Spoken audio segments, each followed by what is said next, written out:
you have no idea what you carry. And interestingly, you have one special angel now. I mean, all of us have angels, but you have your own angel now watching over you. So really, really amazing, and how you are holding on to it. And I'm sure Mommy's proud of you. I know. And I'm giving you your body. They are warning me from the other side. So the hug I gave you, collect it. I don't collect them. Very good. Let's move on with the show, darling. Hi guys, moving straight to the entertainment gist. Adesua Etomi survives a life-threatening health scare. Award-winning Nollywood actress Adesua Etomi-Wellington has revealed that she survived a near-death experience in June after undergoing an unplanned surgery in the United Kingdom. In an emotional post shared via Instagram, the wedding party star opened up about the terrifying health ordeal, expressing deep gratitude to God for sparing her life. She wrote, and I quote, "I could have lost my life in June of this year. I went through a horrific incident that landed me in unplanned surgery. The surgery was ironically the least dramatic part of what I went through," end of quote. Adesua, who was in the UK with her husband Banky W and their 2 sons at the time, explained that the situation unfolded while she was scheduled for 2 speaking engagements. She said, and I quote, "If even one single detail of that day were different, I would not be here today. I shudder when I think about it," end of quote. The actress credited divine intervention for her survival, saying she could clearly trace God's presence throughout the ordeal, saying, "Like a map, I can literally look back over that day and trace how his hands were all over that situation. There is absolutely nothing anyone can tell me. God is real."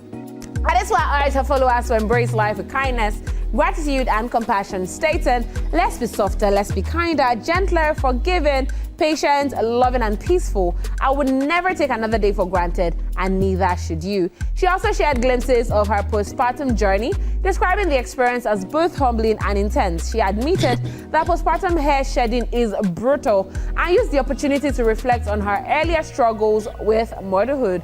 If you would recall, earlier this year, while reacting to the tragic story of a woman who took her life after battling hyperemesis gravidarum, the actress opened up about her own experience with the severe condition. Known for her transparency and strength, Adesua has previously opened up about intense personal challenges, including battling hyperemesis during pregnancy, supporting Banky W through cancer treatment, and undergoing an emergency C-section in 2024. Despite all she has faced, the actress continues to use her platform to uplift others, inspiring many with her message of faith, of resilience, and of hope. Okay, so I'm going to start with her message of hyperemesis gravidarum. A lot of people are wondering what that is.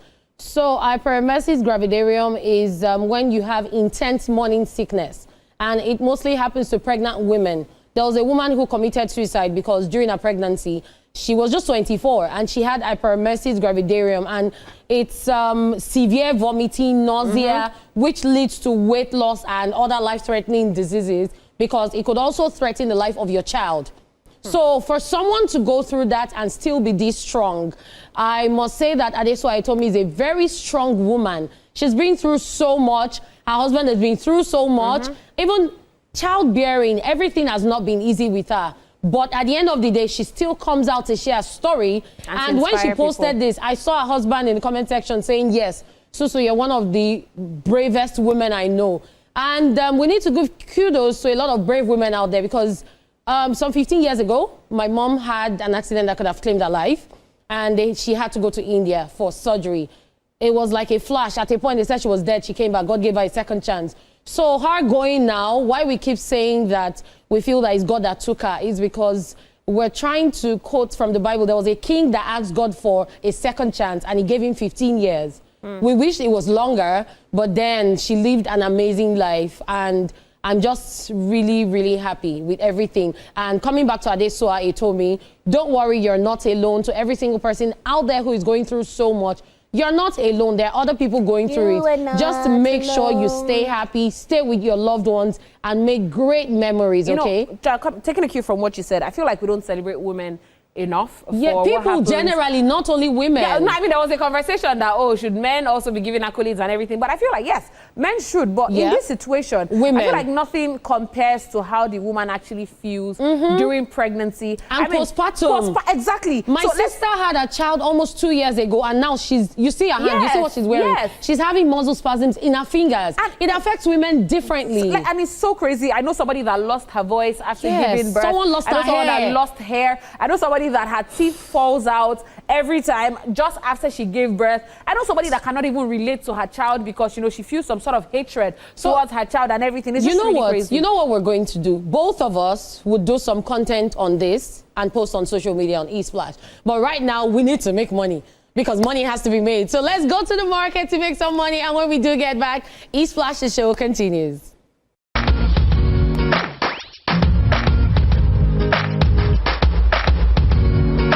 So kudos to all the women out there. Now talking about the men.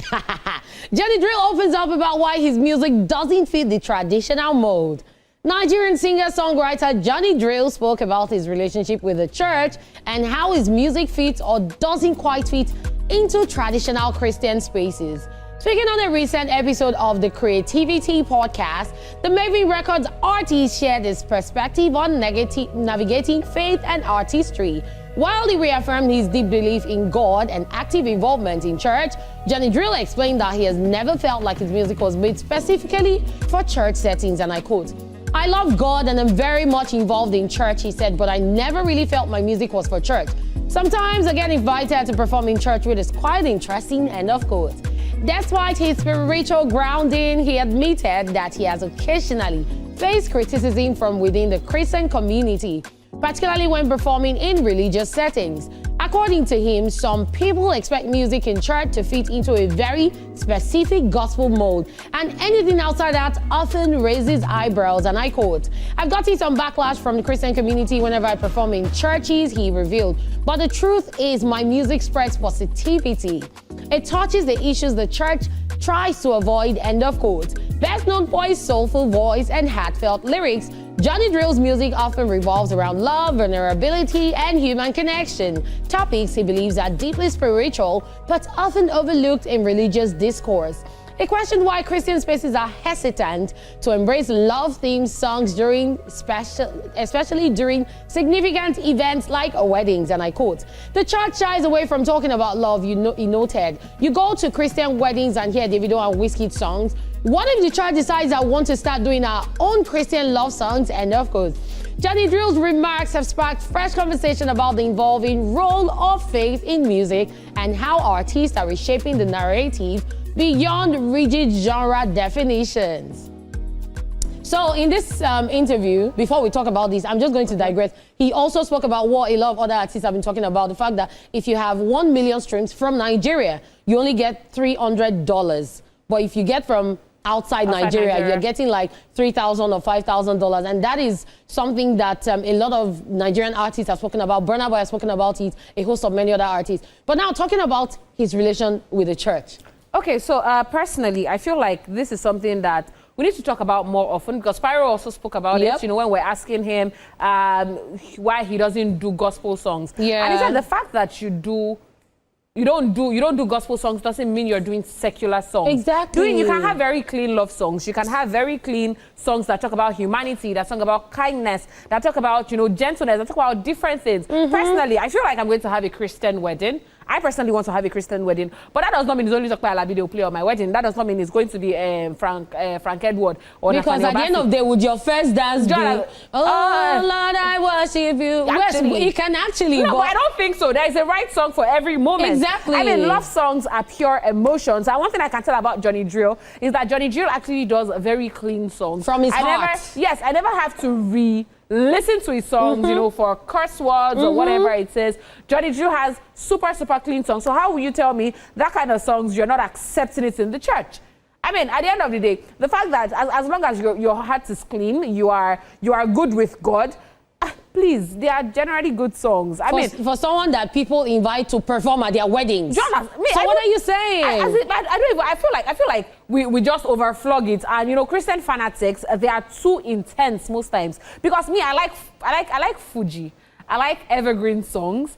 And there are some very, very clean songs that, you know, Orlando Owa sang, Ebenezer Obey. And these are very good songs. Yes. Sonny Ade, these are very good songs that don't exactly have to be dirty. Exactly. So please, I feel like we should do better. So that's the thing. It is one thing to say, oh, I believe in this, and it's another thing for you to now be hypocritical and come after people. And a lot of artists in recent times have said that's what has been happening with them. So if you don't believe in something, then let those who believe in it stay with it. You don't have to go against those people and start witch hunting them. It is not good.